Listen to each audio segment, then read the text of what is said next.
로마서 12장 1절부터 3절까지 제가 읽습니다. 그러므로 형제들아, 내가 하나님의 모든 자비하심으로 너희를 권하노니 너희 몸을 하나님이 기뻐하시는 거룩한 산제사로 드리라. 이는 너희의 드릴 영적 예배니라. 너희는 이 세대를 본받지 말고 오직 마음을 새롭게 함으로 변화를 받아 하나님의 선하시고 기뻐하시고 온전하신 뜻이 무엇인지 분별하도록 하라.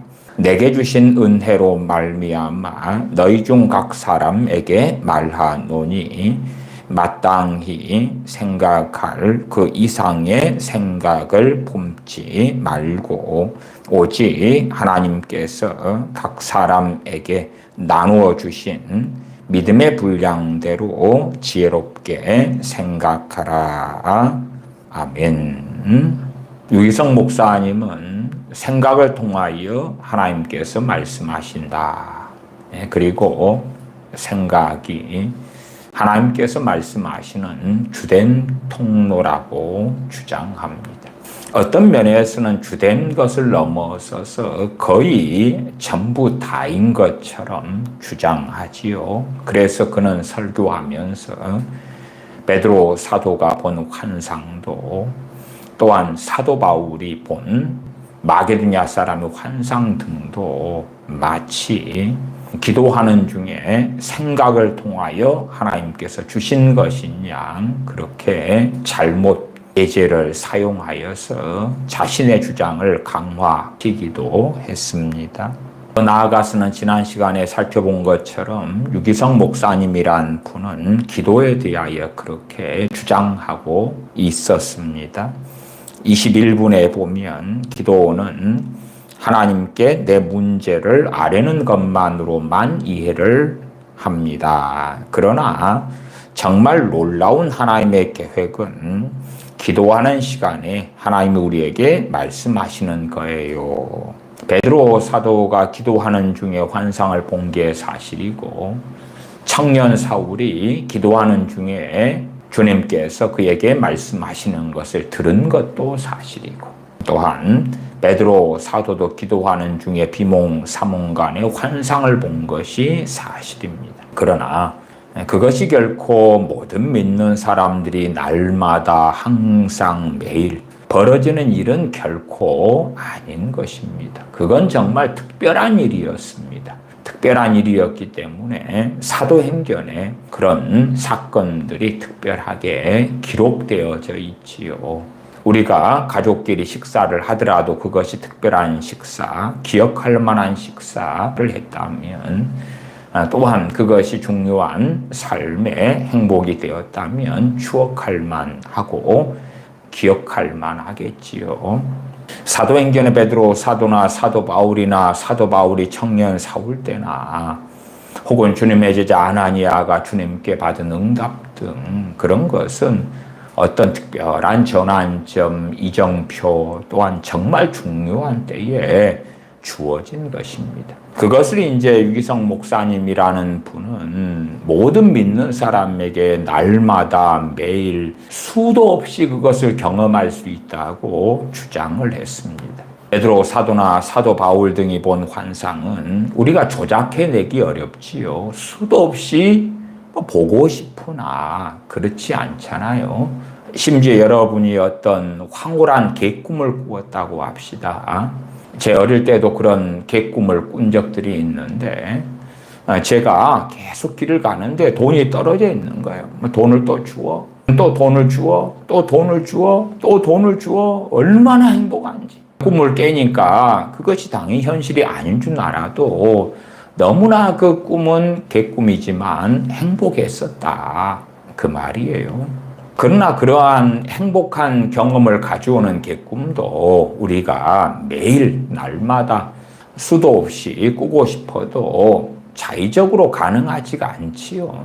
그래서 이제 유기성 목사라는 분이 선택한 건 뭐냐 그러면 성경이 여기서 조금 저기에서 조금 가져와서 우리가 수도 없이 하는 게 생각이기 때문에 그 수도 없이 하는 생각 있잖아.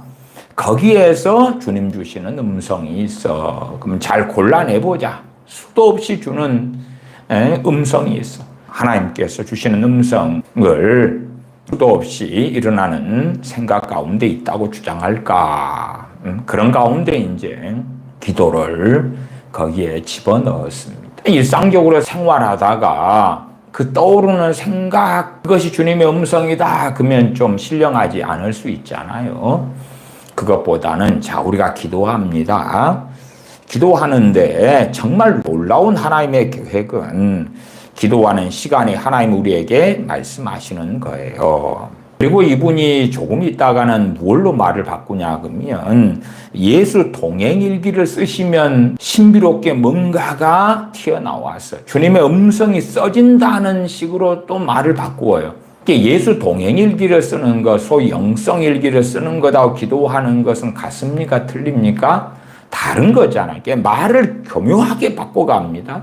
앞에는 지금 기도하다가 그때에 하나님께서 우리에게 생각을 통해서 말씀을 하신다. 수도 없이 많이 말씀한다. 물론 자신의 주장은 결국은 생각을 통한 하나님의 음성을 듣는 것인데 거기에 이제 선지자들이나 사도들이 겪었던 그러한 음성, 꿈, 환상 이런 걸 갖다가 써버리는 거예요. 그리고 그런 것을 여러분들이 수도 없이 매일 경험하게 될 것이다는 잘못된 이상한 것을 전파하고 전했던 거지요. 우리의 문제가 무엇인지 지금 내가 어떻게 해야 되는지 하나님이 기도 중에 우리에게 말씀하시는 거예요. 하나님께서 기도 중에 우리의 문제가 무엇인지 깨닫게 하실 수 있고요. 우리가 지금 어떻게 해야 되는지 말씀하실 수 있어요. 그런데 그건 절대 일반적인 것이 아닙니다. 그것이 날마다 벌어지는 게 아니에요. 사도 바울의 1차, 2차, 3차 전도 여행에 대하여서 우리가 사도행전에서 발견합니다. 거기에서 사도 바울이 날마다 어디로 가야 하는지, 어디에 가서 복음을 증거해야 되는지 음성을 들은 게 나오지 않습니다. 오히려 마게도냐에 가기 전에는 이리 갔을 때에 예수님의 영인 성령님께서 가로막으시고 또 저리 가도 안 되고 그렇게 헤매는 기간들을 보내는 것을 보기도 해요. 그러니까 그렇게 단순하게 사도 바울이라 해도 사도들이라 해도 무엇을 해야 할까? 무슨 일을 해야 할까? 어떻게 해야 할까? 그런 것을 날마다 매일 수도 없이 말씀하시는 것이 아니다 하는 것이에요. 더군다나 이분은 이제 주님만 바라보고 있으면 생각이 막 떠오르고 그 생각을 통해 주님이 말씀하시고 물론 그 생각들 가운데는 마귀 사탄이 주는 것도 있기 때문에 성경을 통해서 그것을 분별해라 그렇게 주장합니다. 먼저 생각에 대한 하나님께서 하시는 말씀에 대하여 우리가 살펴보십시다. 본문 로마서 12장 1절, 2절, 3절로 시작하였습니다. 로마서 12장 1절, 2절, 3절, 1절부터 읽어갑니다. 그러므로 형제들아 내가 하나님의 모든 자비하심으로 너희를 구원하노니 너희 몸을 하나님이 기뻐하시는 거룩한 산제사로 드리라. 이는 너희의 드릴 영적 예배니라. 너희는 이 세대를 본받지 말고 오직 마음을 새롭게 함으로 변화를 받아. 로마 교회의 교인들은 믿음 가운데 있는 교인들이고 또한 사랑 가운데 있는 교인들이라는 것은 로마서 서두에서 발견합니다.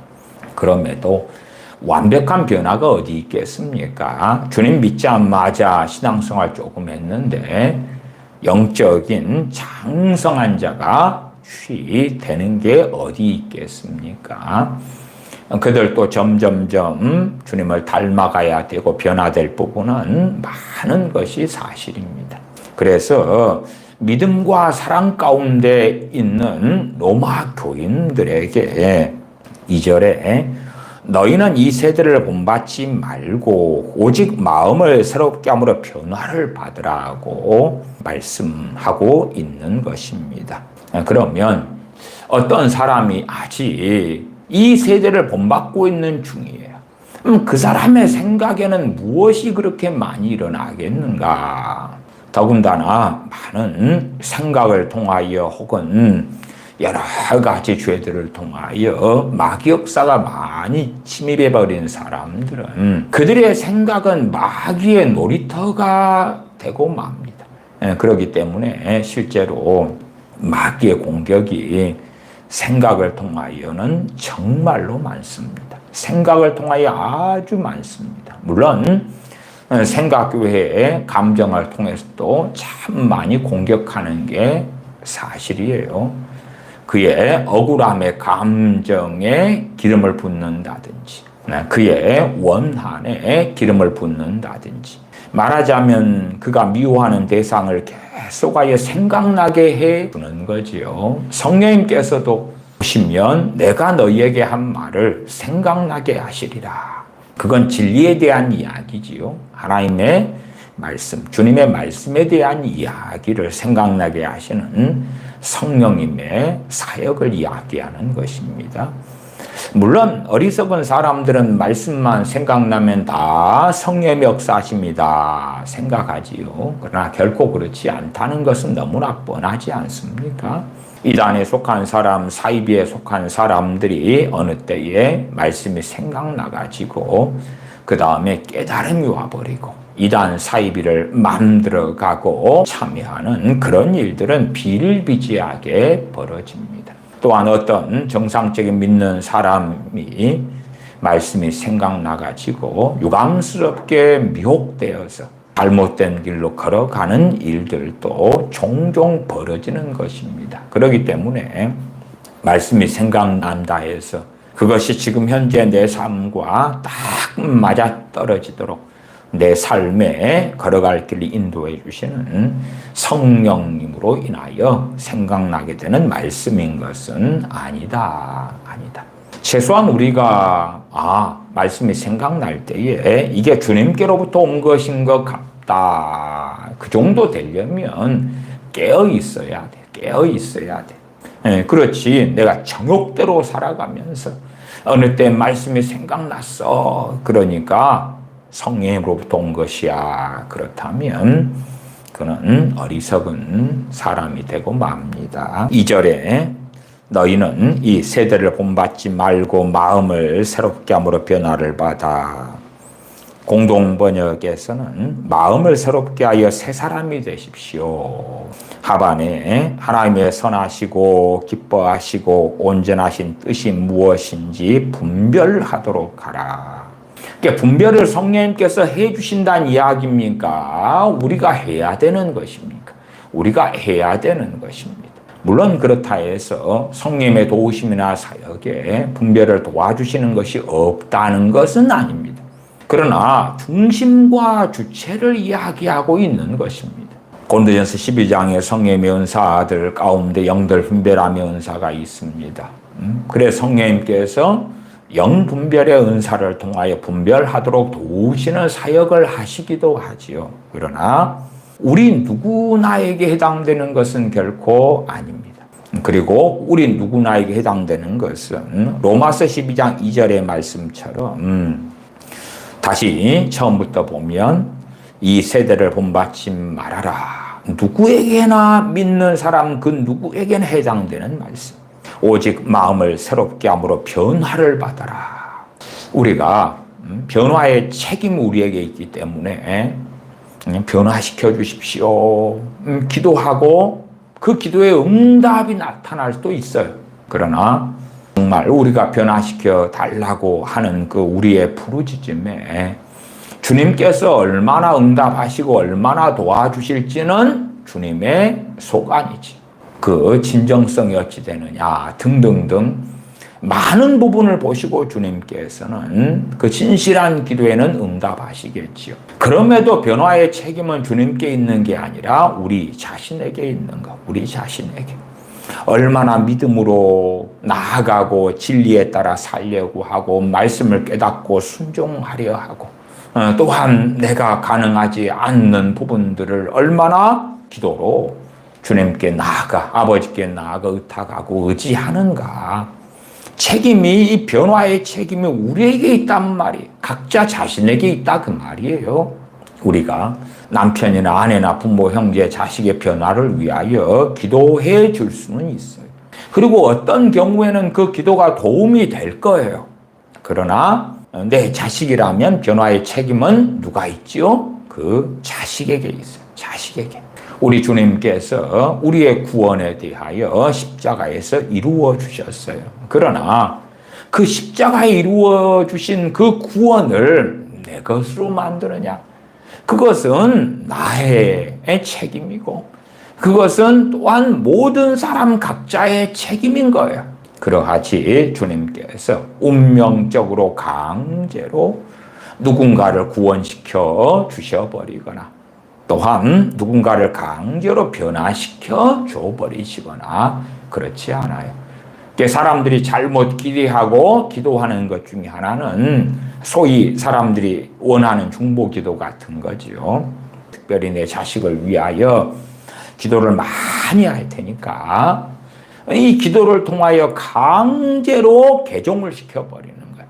강제로 그냥 쇠뇌를 시키다시피 정신개조, 뇌개조, 마음개조를 주님이 시켜줘 버리시라는 그 내 자식의 자유의지하고 상관없이 내 자식은 자고 싶은데 강제 개조가 일어나니까 나는 자고 싶은데 앉아서 성경 보고 있는 거예요.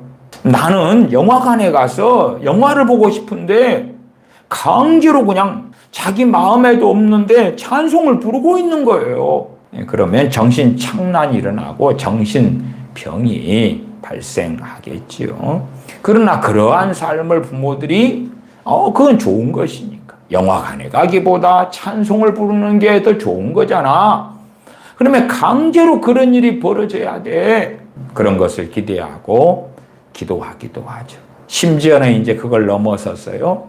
자식은 세상의 것을 원하는데 세상의 것을 원하는 자기가 갑자기 신령한 것을 원하게 되는 거예요. 그냥 말하자면 존재가 바뀌어버리는 거지. 내가 아닌 타인처럼 변해버리는 거예요.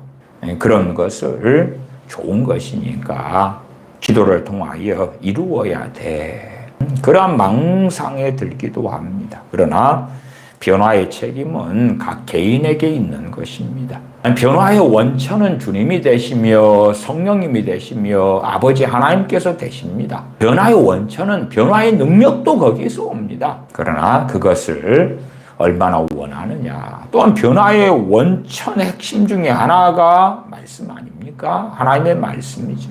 그런데 그 하나님의 말씀을 내 것으로 붙잡을 것인가? 또한 하나님의 말씀의 그 중심에는 무엇이 있습니까? 우리 주 예수 그리스도의 복음이 있지요. 예수 그리스도의 복음을 붙잡을 것인가? 받아들일 것인가? 그 구원의 복음, 생명의 복음에 대하여 받아들이며 감사하며 감격할 것인가? 그렇지 않을 것인가는 각자의 선택이고 각자가 걷는 길이지요.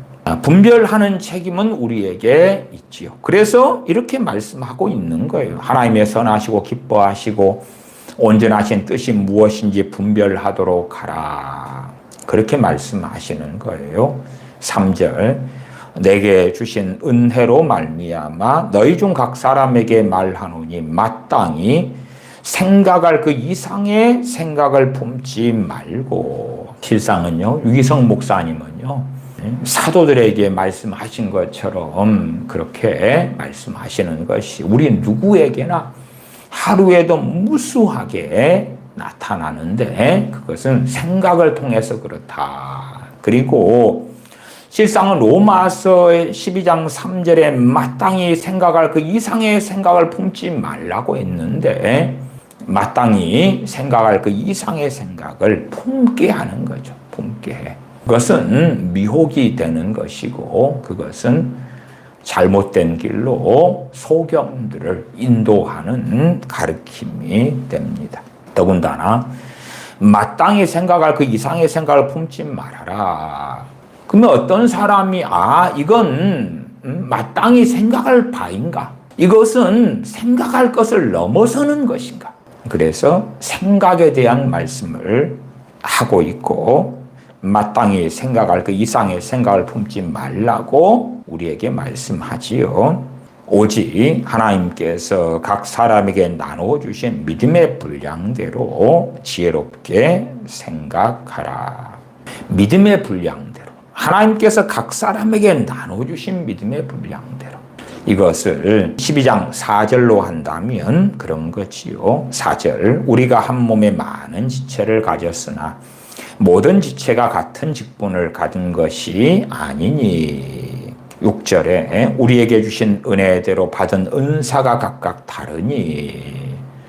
지체됨이 다르고 받은 은사가 다르고. 그런데 이것을 자신에게 주신 것이 아닌 그런 것에 대한 욕망 또한 시기 질투 이런 것 등을 통해서 하나님께서 각 사람에게 나눠주신 믿음의 분량이 아니라 그 선을 넘어버리는 것. 오직 하나님께서 각 사람에게 나눠주신 믿음의 분량대로 지혜롭게 생각하라. 이게 말씀은 우리에게 지혜롭게 생각하라 그런데 지금 유기성 목사님이 주님만 바라보고 있고 그 생각까지도 주님께 떠넘기고 있으면 생각들이 막 떠오를 것이다. 그리고 그 가운데는 주님이 주시는 게 많아. 그러니까 골라내자. 주님이 말씀하시는 걸 골라내자. 성령님께서 오시면 내가 너에게 말한 걸 생각나게 하시리라. 그건 주님이 하신 말씀에 대한 이야기고, 그러나 보편적인 건 뭐냐 그러면 우리가 주체가 되어서 지혜롭게 생각하는 거란 말이에요. 지혜롭게 생각하는 거. 심지어는 그럴듯한 생각이 떠오른다 해서 그것을 이제 이리저리 재본 다음에 그게 자기 생각인데 주님께서 하신 말씀이야, 하나님의 음성이야 그런다든지, 원수 마귀도 생각을 줄 때에 그럴듯한 생각을 주는 거예요. 유기성 목사님 같은 경우는 생각을 마귀가 주는데 딴적인 예제들을 들어서 이야기해요. 처음에 주님이 주시는 음성을 듣는 훈련이 안 된 사람은 마귀가 주는 음성에만 시달립니다. 마귀가 주는 음성의 예제를 들어요. 죽고 싶은 생각, 죽이고 싶은 생각. 크리스천이요, 사람을 죽이고 싶은 생각 속에 그런 것이 마음을 사로잡고 그렇다. 심지어는 마귀가 그런 생각을 쉽게 줄 수 있다. 그렇다면 이미 그들은 마귀와 함께 살고 있는 사람이에요. 그런 사람들의 신앙은 이미 거의 끝장났다고 저는 말씀을 드려요. 근데 마귀가 죽고 싶은 생각, 죽이고 싶은 생각, 떠나고 싶은 생각, 우울한 생각, 너무 강렬한 분노. 이게 정상적인 믿는 사람들이요, 인생 속에서요, 너무 강렬한 분노를, 그것도 심지어 기도하는데 느끼는 사람, 한 크리스천의 삶이라면 과연 기도하는 중에 너무 강렬한 분노는 평생에 몇 번이나 기도하는 중에 일어날까요? 땀 때는 너무 강렬한 분노가 어쩌다가 있을 수 있는데, 그러나 기도하는 중에 주님 앞에서 엎드려서 너무 강렬한 분노가 일어난다? 그런 생각이 좀 있다가도 기도할 때 되면 회개해야 되겠구나, 용서해야 되겠구나, 원수 갚는 것을 주님께 맡기라고 했구나. 그러나 자신이 너무 강렬한 분노로 평상시에 사로잡혀 살고 싶은 사람은, 그런 믿는 사람이라고 하는 사람은 기도를 안 하겠지요. 아예 안 하겠지. 오히려 주님을 등지고 떠나버리겠지요. 보편적이지 않은 이러한 것들을 가지고 사단이 주는 생각이라고 말을 하는 거예요. 이게 사단이 주는 생각일 수도 있겠지만은, 그럼에도 이러한 생각의 주체는 그 사람이에요. 그 사람. 맨날 마귀 역사 모르면 마귀 탓만 하는 거예요. 너무 강렬한 분노를 마귀가 아무나에게 쉽게 줄 수 없습니다. 평상시에 마귀와 동거동나가는 사람들이 가질 수 있는 거예요. 최소한 어떤 사람이 믿는 사람이고 크리스천이다면 너무 강렬한 분노 가질 수 있어요. 자주는 아니고 특별한 환경과 특별한 일들 가운데. 그럼에도 이제 주님께 나아갈 때는 그것을 정리해 가야 되는 것이죠. 그럴 때에 주님께서 그 가운데 역사하시고 은혜해 주셔서 그런 강렬한 분노에서 자유케 해주시는 그 은혜를 주시겠지요. 그러나 보통 믿는 사람들의 삶 가운데 기도하려고 엎드렸는데 사단이가 죽고 싶은 생각, 죽이고 싶은 생각, 우울한 생각, 너무 강렬한 분노, 복수심, 막 이런 것들을 막 준다는 거예요. 사단이 역사할 때에 그럴듯한 감동을 주고 성경도 생각나게 하고 심지어는 기도할 마음도 주고 찬양할 마음도 줘요. 그렇게 해서 점점 전략을 짜서 속이는 길로 걸어갑니다. 그러지 원수 마귀가 사단이 악한 영들이 그렇게 순진할 거라고 착각하면 안 되는 것이에요. 그래서 극단적인 마귀 사탄이 주는 생각의 사례들을 유기성 목사님은 이야기합니다만은 그것은 사단의 역사에 대하여 제대로 알지 못하기 때문에 말하는 어리석음이라는 것은 제가 말씀을 드렸습니다. 12장 3절 마지막에 오직 하나님께서 각 사람에게 나눠주신 믿음의 분량대로 지혜롭게 생각하라. 생각의 주체는 내가 돼야 되는 거지. 제가 주님만 바라보고 있을 테니까요. 이 생각을 막 돌아가게 해주셔가지고요. 이런저런 생각을 통하여 말씀해 주세요. 막 떠올리게 해주셔가지고 내가 무엇을 해야 되는지, 내가 어떤 결정을 내려야 되는지, 어떠한 길을 걸어가야 되는지, 어떤 사람에 대한 것이든지 막 생각나게 해주세요. 그러한 대부분의 것은요, 자신이 문해충이 되고자 함이고 바보 얼간이가 되고자 함이고 무엇보다도 명백한 우리 보편적 그리스도인들이 걸어가야 할 길은 생각의 주체가 내가 되어져서 내가 생각해야 한다는 하나님의 말씀을 어기는 거죠. 생각에 대한 몇 구절을 끌고 와서 성령님께서 오시면 내가 한 말을 생각나게 하시리라. 혹은 로마서 8장의 영의 생각 부분도 잠깐 사용을 했어요. 이규성 목사님은 로마서 8장을 봐보십시다. 로마서 8장 5절 6절을 잠깐 인용을 했었어요. 그러면 양반이 인용한 것이 맞는가 틀린가 간략하게만 확인해 보십시다. 로마서 8장 5절 6절 읽습니다. 육신을 좇는 자는 육신의 일을, 영을 좇는 자는 영의 일을 생각하나니 육신의 생각은 사망이요 영의 생각은 생명과 평안이니라. 그러면 여기서 영의 생각, 영을 좇는 자는 영의 일을 생각하나니 이 8장 5절에 이걸 줄이면 영의 생각, 영의 일을 생각하니까 영의 생각. 그래서 봐봐라. 성령님께서 생각을 통하여 말씀하신다. 그 주장을 했어요. 그러나 8장 5절의 생각의 주체는 누구냐 그러면 우리 각 사람이라고 말씀하고 있는 거예요. 성령님이 생각의 주체가 아니고요. 육신을 좇는 자는 육신의 일을 생각을 해요. 누가 해요? 그 사람이. 육신을 좇는 자 그 사람이. 육신을 좇으니까 육신의 일을 생각해요. 또한 영을 좇는 자. 영을 좇는 자는 그 사람이 영의 일을 생각을 한단 말이에요. 성령님이 주체가 아니에요. 그래서 로마서 8장 5절 같은 말씀에 대단한 해석도 아니고요. 간단한 국어적인 문법도 파괴시켜버리는, 주어가 주체가 누군지도 바꿔버리는 거예요. 그러면은 육신을 좇네, 육신의 일을, 그 다음에 거기에 주체를 마귀로 해놔야 되겠다.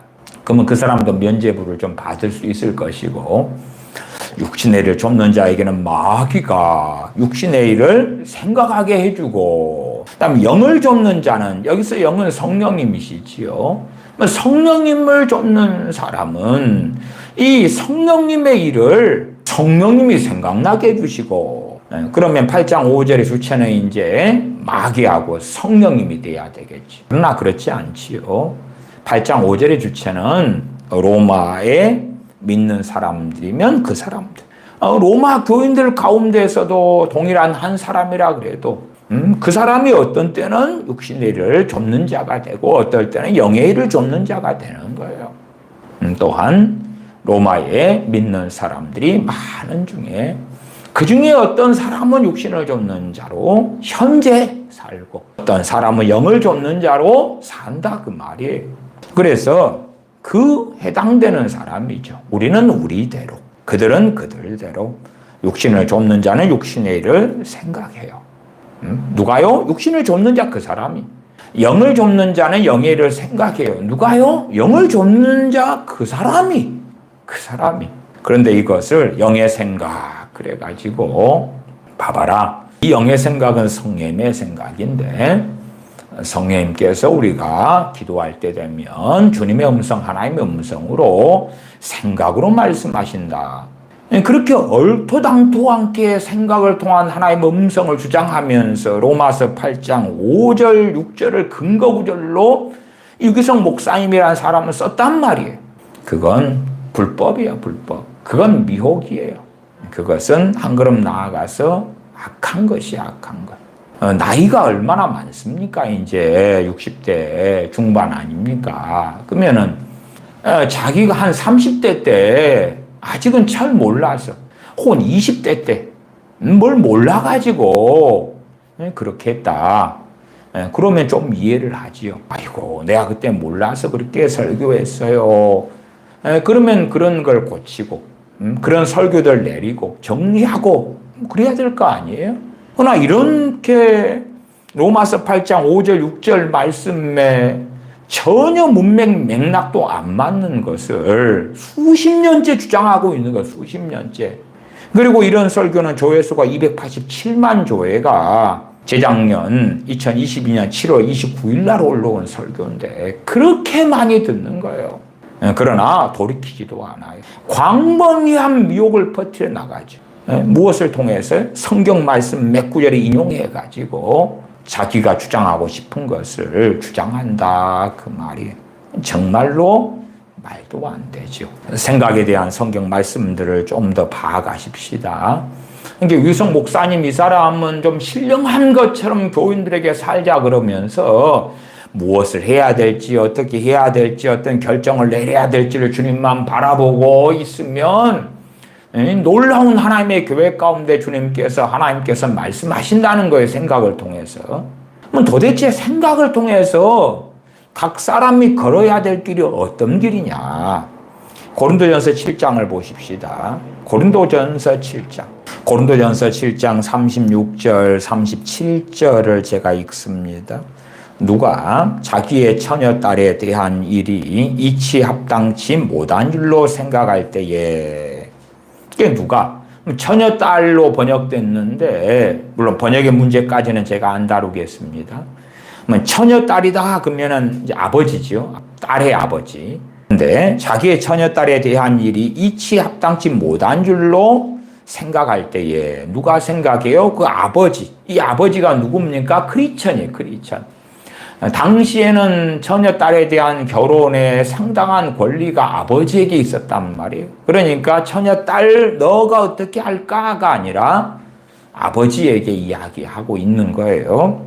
당시의 문화적 관습 속에서 하는 이야기이기도 하지요. 홍기도 지나고 그같이 할 필요가 있거든 마음대로 하라.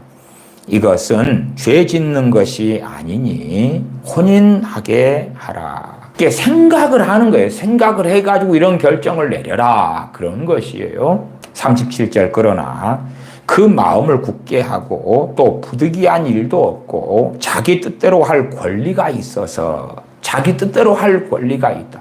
그 처녀딸을 머물러 두기로 마음에 작정하여도 잘하는 것이니라. 이게 자기의 처녀딸을 시집 보낼 것이냐 아니면 시집 안 보내고 그냥 자기와 함께 계속 살게 할 것이냐. 얼마나 중요한 문제입니까? 이 처녀딸의 혼인 결혼에 대한 문제란 말이 너무나 중요한 문제예요. 이 결혼이다 그러면 인생사 가운데 물론 우리 대한민국의 청년들 같은 경우는 결혼이 이제 별로 중요한 문제가 아닌 걸로 하는 시대입니다만은 그러나 그것도 최근에 바뀐 가치관일 뿐이니까요. 물론 청년들이 결혼하지 않더라도 사실은 결혼하고 싶은 마음인 경우는 설문조사할 때 굉장히 많이 나옵니다.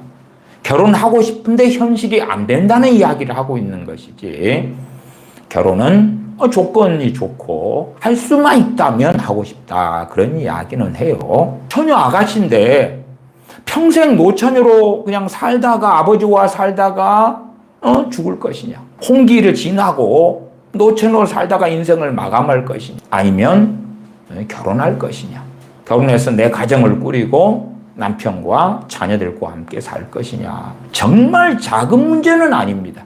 자, 그 문제에 대하여 뭐라고 말합니까? 생각을 하고 어떻게 하기로 작정했거든. 37절 하반에 마음에 작정하여도 잘하는 것이니라. 38절 그러므로 처녀딸을 시집보내는 자도 잘하거니와 시집보내지 아니하는 자가 더 잘하는 것이니라. 그러면 이런 중요한 문제도 누가 결정해야 돼요? 책임 있는 당사자가. 아버지가 권리가 있다 그러면 아버지가 결정하고, 책임 있는 당사자가. 이것을 음성을 들으려고 하면 어떻게 되냐 그 말이에요. 이것을 주님만 바라보고 있다가 이 중요한 문제, 말하자면 유기성 목사님 양반이 주장하는 것은 뭐냐 그러면 별 오만 잡동사니 문제에 대해서도 하루에 수없이 생각을 통하여 하나님이 말씀하는 것이 하나님의 놀라운 계획이라는 주장이니까. 근데 우리의 인생에 이렇게 중요한 일들이 많아요, 적어요? 적어요. 적어. 아니, 내 딸이 홍기가 찼는데 시집을 보낼 것이냐, 평생 결혼하지 않고 늙어갈 것이냐, 그 선택보다 더 중요한 것은 드물 거예요. 드물어. 그런 판국인데 그런 것도 자기가 결정해야 돼. 자기가 책임 있는 그 사람이 결정하는 거예요.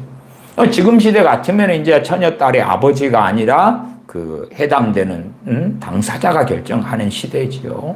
이렇게 할 것이냐 저렇게 할 것이냐를 계시로 받는 게 아니라 결혼하는 것도 좋은 거고, 그러나 혼자 살다가 늙어 죽는 것은 더 좋은 일이다. 더 좋은 일이다. 물론 정욕에 불타는 것 같으면 혼인하라, 그렇게 말씀하고 있죠. 그러한 중요한 문제도 사도 바울을 통하여 하나님이 말씀하시는데 하나님이 결정해 주지 않는다고 하시는 거예요. 하나님이 정해 주지 않는다고 하는 거예요. 그러니까 각자가 책임 있는 그 사람이 생각을 하고 어떻게 할지 작정을 하라 그 말이에요. 물론 하나님 앞에서의 어떤 서원이나 작정하고는 다르게 사람이 하는 작정이야 나중에도 변할 수 있잖아요. 그러나 사람이 어떻게 할 것이냐 그 마음에 작정을 해라 그렇지. 야야, 너희 생각 내려놓고 음성 듣기 해라.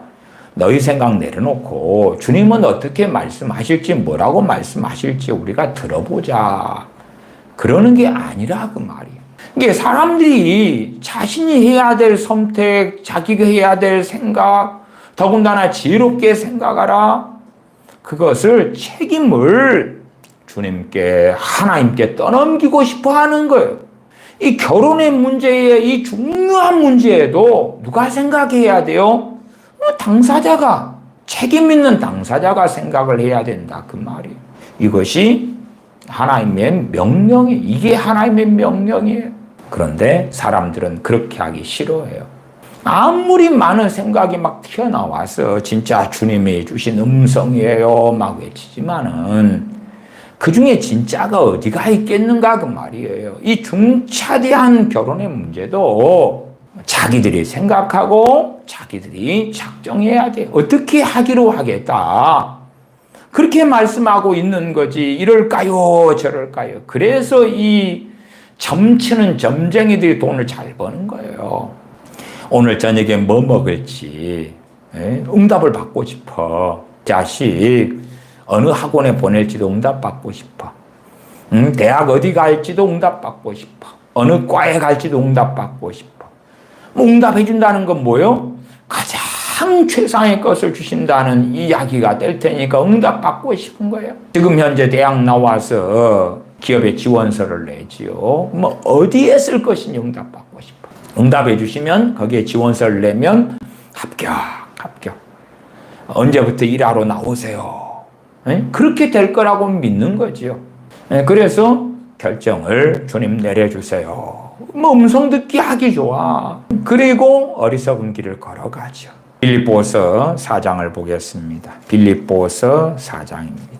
빌립보서 4장 8절가 읽습니다. 빌립보서 4장 8절을 보면 더 명확합니다. 정말로 형제들아, 마지막으로 형제들아, 무엇에든지 참되며 무엇에든지 경건하며 무엇에든지 옳으며 무엇에든지 정결하며 무엇에든지 사랑할 만하며 무엇에든지 칭찬할 만하며 무슨 덕이 있든지 무슨 기림이 있든지 이것들을 생각하라. 뭐 하라고요? 이것들을 뭐 하라고요? 생각하라고. 생각하라고. 다시 위로 올라가면 무엇이든지 참되며 참된 걸 생각하라고. 또한 경건한 것을 생각하라고. 옳은 것을 생각하라고. 무엇이든지 정결하며 정결한 것을 생각하라고. 무엇이든지 사랑할 만하며 그리스도 안에서 하나님 안에서죠. 사랑할 만한 것을 생각하라고.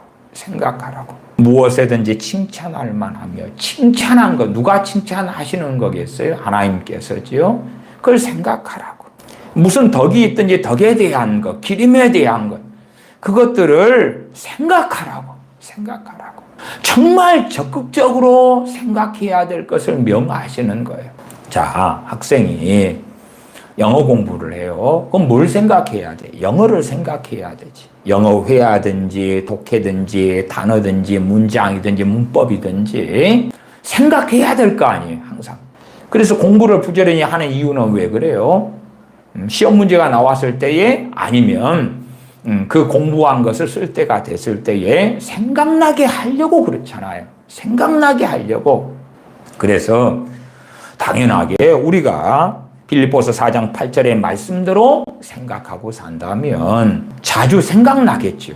그것은 내가 하는 거예요. 성령의 역사예요. 대부분은 내가 하는 거예요. 그 가운데 성령의 역사가 얼마는 있을 것이다. 그러나 얼마나 있다는 이야기도 내가 이렇게 생각하고 살아가기 때문에 내가 이것들을 생각한다는 것은 마치 학생이 공부하는 것처럼 공부하는 그 내용을 내 마음에 새겨가는 거예요. 새겨가는 작업이에요. 그 가운데 성령님께서 생각나게 해주실 수 있는 거예요. 그러나 그것은 보통 때 우리가 이렇게 생각하고 살다가 떠오르고 그러는 것의 주체는 일반적으로 내가 된다는 전제 가운데 특히 최소한 10중 8구 80-90% 이상은 내가 생각하는 거예요. 내가. 그 다음에 얼마가는 성령님께서 내가 참된 것을 생각하고 살았고 경건한 걸 생각하고 살았고 옳은 것, 정결한 것, 사랑할 만한 것, 칭찬할 만한 것, 덕이 있는 것, 기림이 있는 것들을 생각하고 살았기 때문에 그 가운데 성령님께서 생각나게 하시는 일이 있다, 그 말이 있다. 그러나 그것은 항상 그렇게 모든 것에 대하여 성령님께서 생각나게 하시는 것은 아니다, 그 말이에요. 오히려 성경은 이것들을 생각하라고 우리 믿는 사람들에게 명하고 있는 거예요. 빌립보 교인들에게 사도 바울을 통하여 이것들을 생각하라고 명령하고 있는 것이다. 그러니까 생각을 통하여 하나님께서 말씀하신다고 주장하는 위기성 목사 같은 사람의 주장에 따르면 이러한 빌립보서 4장 8절 같은 정말 놀라운 말씀을 이 양반은 무너뜨려버리는 거예요. 무너뜨려버려. 요한계시록 3장 1절부터 읽어가 보십시다. 그 가운데 핵심은 3장 3절입니다. 네, 문맥을 확인하기 위하여 1절부터 읽어가십시다. 제가 읽습니다. 사대 교회의 사자에게 편지하기를 하나님의 7영과 7별을 가진 이가 가라사대 내가 네 행위를 아노니 너가 살았다는 이름을 가졌으나 죽은 자로다. 너는 일깨워 그 남은 바 죽게 된 것을 굳게 하라. 내 하나님 앞에 네 행위에 온전한 것을 찾지 못하였노니 그러므로 네가 어떻게 받았으며 어떻게 들었는지 생각하고 지키어 회개하라. 만일 일깨지 아니하면 내가 도적같이 이르리니 어느 시에 네게 이 말론지 너가 알지 못하리라. 3절을 봐보세요. 그러므로 너가 어떻게 받았으며 무엇을 받아요? 주 예수 그리스도를 믿는 복음, 은혜의 말씀, 진리의 말씀, 생명의 말씀을 어떻게 받았으며 어떻게 들었는지 뭐 하라 그래요? 생각하고. 그렇지. 생각하는 건 주님이 다 알아서 해주세요가 아니라 생각하고 지키어 회개하라. 회개의 주체도 성령님이 아니에요. 아이고 회개시켜 주셔야지 회개하지요. 우리가 진심으로 돌아보고 뉘우치고 회개하면 나아갈 때에 성령님께서 우리의 회개를 도와주시는 거예요. 우리 도와주시는 거지. 아이고 회개해 주시면 회개가 될 것이고요. 그렇지 않으면 안 될 거니까요. 그 회개하느냐 그렇지 않느냐의 책임은 성령님께 있어요. 회개시켜 주세요. 그런 사람들은 회개하고는 상관이 없는 사람이 될 거예요. 내가 할 수 있는 부분의 회개는 내가 해야 돼. 그때에 성령님께서 정말 깊은 회개로 우리를 도와주실 것이다. 이 살았다는 이름을 가졌으나 죽은 자들이 된 사대교회 교인들에게 3절에 그러므로 너가 어떻게 받았으며 어떻게 들었는지 생각을 해라. 생각을 해. 그렇게 말씀하고 있는 거예요. 생각의 주체는 우리 믿는 사람들이단 말이에요. 믿는 사람들. 그러니까 우리의 생각을 통하여 성령님께서 역사 안 하시냐? 그건 아니올지다. 그러나 그건 절대 일반적인 것이 아니다. 그 말이에요. 그것이 하루에도 몇 번씩 수도 없이 유기성 목사라는 이의 주장처럼 생각을 통하여 주님 말씀하실 것이다 라고 기대하는 사람들은 도끼로 제 발등을 찍어버리는 어리석은 사람들이 되고야 말 것입니다. 전도서 7장입니다. 전도서 7장 13절부터 제가 읽습니다. 하나님의 행하시는 일을 보라. 하나님이 곱게 하신 것을 누가 능히 곱게 하겠느냐. 형통한 날에는 기뻐하고 곤고한 날에는 생각하라. 형통한 날에는 기뻐하고 곤고한 날에는 뭐 하라고요? 생각을 하라고. 생각을 하라고. 문해충이 되지 말고 어리석은 자가 되지 말고 생각을 하라고 말. 생각을 해. 여러분의 자녀가 생각을 안 하면 어찌 돼요? 수학이다 그럴 때도 공식만 대입해서 맞출 수 있는 문제는 적단 말이에요. 공식의 활용, 응용, 적용이 어떻게 될 것인가 생각을 해야 돼. 그러면서 풀어야지. 아무 생각 없는 문해충이 우리 믿는 사람이 되려고 한다면 얼마나 어리석은 일이 될 것인가. 생각을 통하여 간혹 성령님께서 역사하시는 건 사실이다. 그러나 성경은 우리에게 끊임없이 생각하라고 말씀하고 계시다. 이리 갈까요? 이리 갈까요? 그런 점치는 것 같은 것. 그런 것을 이제 하나님의 음성 듣기를 통해서 들어보겠다. 이리 갈까요? 저리 갈까요? 결정장애가 아니라도 우리 인생의 형통한 날과 공고한 날이 섞여 오기 때문에 선택에 어려움은 많이 겪는다 그 말이에요. 이리 할까요? 저리 할까요?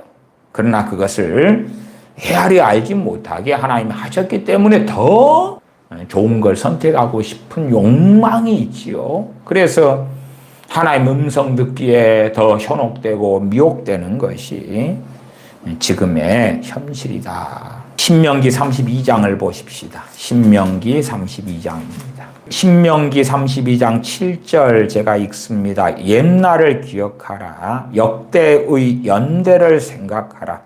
너 아비에게 물으라. 그가 네게 설명할 것이요. 네 어른들에게 물으라. 그들이 네게 이르리로다. 옛날을 기억하라. 역대의 연대를 생각하라. 물론 족보에 창념하거나 집착하라는 이야기는 아니에요. 하나님께서 어떻게 역사에 오셨는지 또한 말씀에 오셨는지 그러한 포괄적인 것. 어떻게 해서 하나님의 백성이 심판받게 되었는지, 어떻게 해서 광야 생활 40년 동안에 하나님의 진노 속에 20살 이상들이 죽게 되었는지, 뭐 등등등 옛날을 기억하라. 기억해야지. 아이고, 나 문해충이 될 테니까요. 주님께서 기억나게 해주세요. 생각나게 해주세요. 역대의 연대를 생각하라. 노아 때에 대홍수를 통하여 왜 하나님께서 8명을 빼놓고는 심판해버리셨는지. 생각을 좀 해봐라. 생각을 해. 그것을 배워야지. 공부해야지. 그 다음에는 필요할 때마다 생각할 수 있을 거 아니에요. 그러니까 우리도 하나님의 말씀을 부지런히 읽고 말씀을 묵상하기도 하는 거지요. 우리가 그래서 필요할 때에 생각해 볼 수가 있는 거지요. 이게 자기가 해야 될 생각, 자기가 말씀을 가지고 기억해야 될 책임에 대하여 떠넘기면, 그러면서 성령님께서 오시면 내가 한 말을 생각나게 해주시리라. 적극적으로 말씀을 생각하려고 하고, 기억하려고 하고, 암기하려고 하고, 깨달으려 하고, 말씀대로 살려고 하고, 그런 사람들에게 성령님께서 때때로 생각나게 해주시고 기억나게 해주시고 깨닫게 해주시는 거예요. 그 책임을 내가 지면서 의지하고 의탁하고 주님께 엎드려야 되지, 방임적으로 알아서 해주시다는, 그건 잘못된 생각, 잘못된 신앙생활이지요. 다시 32장 7절을 읽으면 옛날을 기억하라. 역대의 연대를 생각하라. 기억을 해라. 생각해라. 그리고 이제 생각을 해도 모를 수 있지요. 네 아비에게 물으라. 아버지가 경험한 것, 또 배웠던 것, 들었던 것. 그가 네게 설명할 것이요. 너 어른들에게 물으라. 이제 할아버지 같은 경우는 더 기억이 많고 그러겠지요. 그들이 네게 이르리로다. 누가복음 17장을 보겠습니다. 누가복음 17장입니다. 누가복음 17장 32절, 33절 제가 읽습니다. 롯의 생각하라. 무릇 자기 목숨을 보존하고자 하는 자는 잃을 것이요 잃는 자는 살리리라. 주님께서 롯의 철을 생각하라 말씀하시, 생각을 하라고, 생각을 해보라고.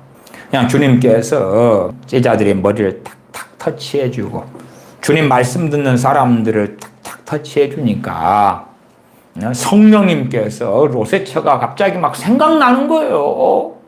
그런가요? 아니에요. 주님께서 롯의 처를 생각하라고 하신 거예요. 생각하라고. 생각의 주체는 자기가 되어서 해야 되니까 그렇죠. 롯의 처를 생각하라. 무릇 자기 목숨을 보존하고자 하는 자는 잃을 것이요 잃는 자는 살리리라. 히브리서의 말씀 몇 개만 더 찾아보겠습니다. 히브리서 13장입니다. 히브리서 13장. 히브리서 13장 3절 제가 읽습니다. 자기도 함께 갇힌 것 같이 갇힌 자를 생각하고 자기도 몸을 가졌은즉 학대받는 자를 생각하라. 자기도 함께 갇힌 것 같이 갇힌 자를 생각하고, 어떤 갇힌 자냐 그러면 핍박기에 주님 믿는 신앙 믿음 때문에 감옥에 갇힌 사람들을 이야기하는 거예요. 왜냐하면 당시에는 감옥에 갇히면 지금의 감옥처럼 침구류를 주거나 먹을 것, 마실 것을, 입을 것을 주는 시대가 아니었기 때문에 그렇습니다. 심지어는 간수들에게 월급을 주기 시작한 지도 최근래 들어와서 벌어진 일이에요. 그러니까 간수들은 이 죄수들 가족들을 통해서 간수들이 먹고 사는 시스템이 상당히 오랫동안 일어났었고, 그리고 죄수들도 뭐 국가에서 주는 밥이 음식이 나온 게 아니기 때문에요. 죄수들을 돌보는 가족 또한 친구들이 음식을 가져오고 돌보고 섬겨야 됐던 거예요. 그러한 것을 이해하시면 지금의 감옥과는 다르다는 걸 아시겠지요. 자기도 함께 갇힌 것 같이 갇힌 자를 생각하고 갇힌 자를 생각해라. 자기도 몸을 가졌은지 학대받는 자를 생각해라. 학대받는 자를 생각해야지. 그들을 돌보고 섬기고 사랑할 수 있고 갇힌 자를 생각하는데 우리 믿는 형제가 갇힌 것이 내가 갇힌 것처럼 생각을 해야 된다. 생각하라고 히브리서 말씀은 많이 권면합니다. 12장 3절로 올라가겠습니다. 12장 3절 너희가 피곤하여 낙심치 않기 위하여 죄인들의 이같이 자기에게 거역한 일을 참으신 자를 생각하라. 그냥 주님을 생각해라. 그냥 주님을 바라봐라. 그렇게 말씀하는 게 아니고요. 그때마다 수식어가 있습니다. 다시 3절 너희가 피곤하여 낙심치 않기 위하여 그 다음에 이제 예수님을 생각해라 그렇게 간 게 아니고 어떠한 주님을 이야기하냐 그러면 죄인들의 이같이 자기에게 거역한 일을 참으신 그 주님. 이게 우리 주 예수 그리스도는 한 분이시며 동일하시죠. 그러나 이제 우리 주님께서 자기를 거역한 죄인들에 대하여 참으신 그 주님을 생각할 때에 우리가 피곤하여지고 낙심으로 가버리는 일을 막을 수 있을 것이다. 생각을 해라. 주님이 주시는 떠올려 주시는 생각을 통한 음성을 통해서 낙심치 않게 될 것이다. 그게 아니지요. 성경은 그렇게 말씀하지 않습니다. 히브리서 10장 29절로 갑니다. 히브리서 10장 29절입니다. 10장 29절 제가 읽습니다. 하물며 하나님 아들을 밟고 자기를 거룩하게 한 언약의 피를 부정한 것으로 여기고 은혜의 성령님을 욕되게 하는 자에 당연히 받을 형벌이 얼마나 더 중하겠느냐. 너희는 생각하라. 얼마나 더 중하겠느냐. 너희는 생각하라. 왜 하나님의 말씀이 우리 마음에 깊이 있게 새겨지지 않고 뿌리내려지지 않습니까? 생각을 안 하니까 그래. 생각을 안 하니까. 아이고 기도만 대충 할 테니까 알아서 해 주십시오. 학생이 공부를 못하는 이유가 뭐지요? 되새김질을 안 하기 때문에 그렇지. 되새김질이다 그 말은 기본적으로 복습이 되기도 하고 또 예습을 먼저 했다 그러면은 수업 시간에 배우는 것이 복습이 되겠죠. 예습을 했으니까 선생님과 함께 다시금 본 수업을 하는 것이 복습이 되겠죠. 그것을 암기를 한다. 새기는 과정이죠. 되새김질 계속 하는 거예요.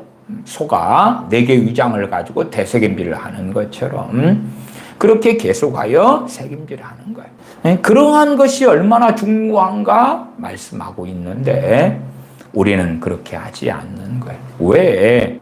이 시편 1편 복 있는 자가 여호와 율법을 주야로 묵상하는 자라고 말씀하죠. 그 묵상한다는 것이 뭐예요? 가장 기본적으로 생각이 바탕이 되어지죠. 묵상하는 그 생각들을 통하여 하나님의 말씀 율법이 우리의 마음에 새겨지는 거죠. 그렇게 안 하는 거예요. 그냥 쓱쓱쓱 성경도 읽고 지나가는 거예요. 대충 읽고 지나가는 거예요.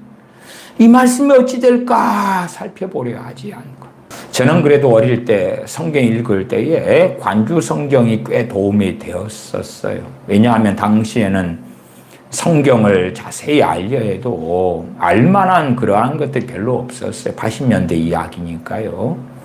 그리고 이제 집이 가난하기도 했고 시대 상황도 있고 그러니까 이 본문하고 관련된 것이 어디가 있느냐 그러면 관주 성경에가 인용된 것은 인 그래가지고 구약에 어디 몇 장 몇 절 나와 있고 또 비슷한 것 그러면 비 그래가지고 또 어디 몇 장 몇 절이 있고 그런 것을 밑줄 그어가면서 관주를 체크해 가면서 내가 찾은 것은 밑줄 그어놓고 그렇게 비교하면서 성경 읽는 것이 그렇게 재미있더라고요. 그냥 대충 이렇게 읽어버리는 게 아니라 자세히 미루어서 가능하다면 살펴보는 그 관주도 꽤 재미있었지만 지금 시대에 얼마나 더 좋은 자료들이 성경을 살필 수 있는 많은 것들이 우리에게 주어졌는가. 히브리서 3장 1절만 보고 말씀 마무리합니다. 히브리서 3장 1절입니다.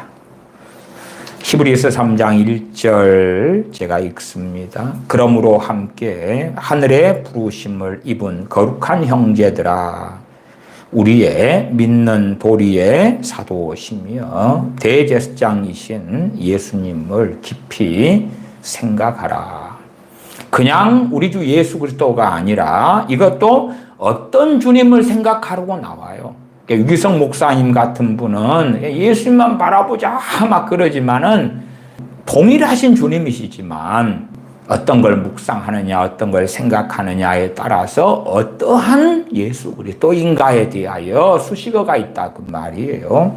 우리의 믿는 도리의 사도이신 예수 그리스도, 우리의 믿는 도리의 사도, 우리의 믿음의 말씀의 사도란 이야기는 아버지의 사도, 아버지께서 보내신 사도, 그리고 또한 대제사장이신 예수 그리스도.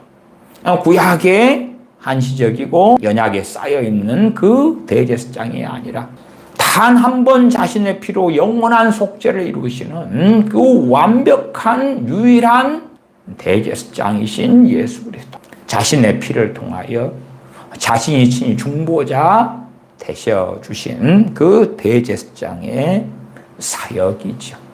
그 예수 그리스도를 깊이 생각하라. 생각하라는 것 또한 지혜롭게 생각하라는 것. 그러한 로마서 12장 등의 말씀은 우리가 받는 말씀이고 우리가 지켜야 되는 말씀이에요. 그러지 우리의 생각이나 우리의 때로는 감동을 통하여 성령님께서 주님께서 말씀하지 않는다는 게 아니오시다.